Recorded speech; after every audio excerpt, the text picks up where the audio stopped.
So you've added some tasks to your project. How do you categorize them? Which one's a high priority? And what's their status? Custom fields give you the answer.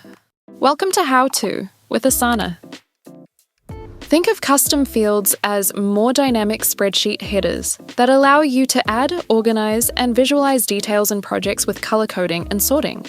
To use custom fields, start in any project.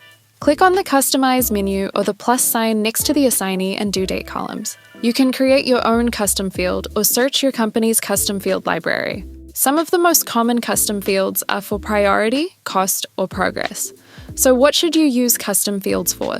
Well, anything you'd make a spreadsheet column for. Depending on your role or the project you're in, you can use them to prioritize project work, track time, or visually organize your project with sorting. You can even use formula custom fields to automatically calculate data from other custom fields in your project. For example, you could create a formula subtracting a task's actual time from its estimated time. This number will tell you if you're over or underestimating effort for upcoming work. Use your custom field data with other Asana features to save you time. Connect them to forms, use them to trigger rules, or add them to bundles to automate your workflows.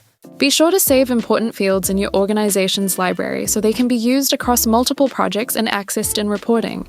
With so many ways to use custom fields, the only way to go wrong is by not trying them out.